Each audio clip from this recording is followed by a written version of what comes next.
Să vă spun și eu ceva. Să menționez că mă doare inima și am uitat în zăpăceala aia care am trăit-o și în stresul ăla și în frica aia și în teama aia și în teroarea aia nu am avut. Bă, fraților, Fulgi a spus pe live, da, el făcea TikTok. Eu arunc blocul ăsta în aer și mă arunc de la etajul 11. Gazele la el în casă erau oprite de mine, că copilul ăla niciodată n-a gătit în viața lui, nici nu știe să dea drumul la aragaz. El mănâncă de la Mac, de la KFC, de la de-astea, fast food-uri și e greșit ce face. Mai mânca cu noi pe la restaurant, să mai ducea singur, dar toată mâncarea și-o comanda acasă în genere. Ce m-a spart pe mine și m-a durut și am zis că fac infart când am auzit că se aruncă de la etajul 11. Eu n-am nimic cu domnii polițiști.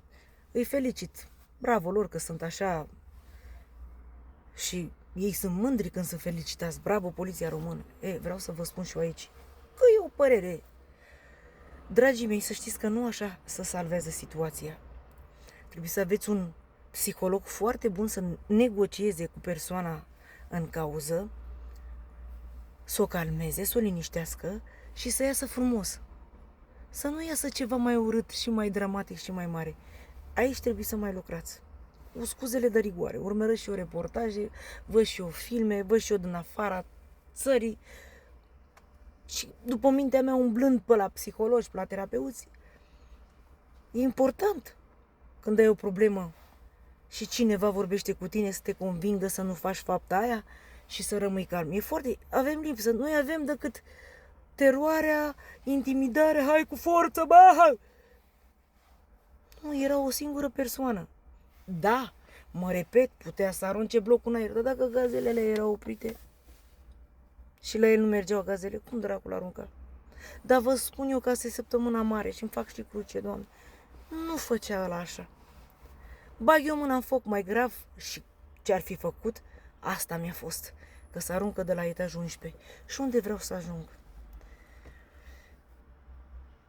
Mă uit pe internet, da? Facebook, TikTok, Instagram și așa mai departe. Știri online că se poartă. Bă, ce comentarii de la așa zis și credincioși și ortodoxi. Așa să vă ajute Dumnezeu. Să te duci la biserică în săptămâna mare, mămăiță, cu nepoți, mame, cu copii în brațe, îl judecați pe copilul ăsta, de zici că v-a luat pensia din buzunar, zici că v-a adus moartea la ușă, zici că v-a adus boli cum ar fi cancer și așa mai departe. Să se spânzure, să stea acolo 20-30 ani la balamuc. Pe la ăștia care violează, care sunt pedofili, ce pedepse le mai dați, mă?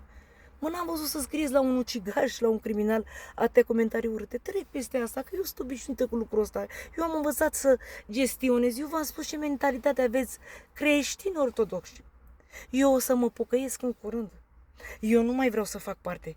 Și să dea Dumnezeu să dea un decret, nu știu, o lege să vă controleze pe toți la psihiatrie, să vedeți că 70%, 75% aveți probleme cu dibla, cu creierul.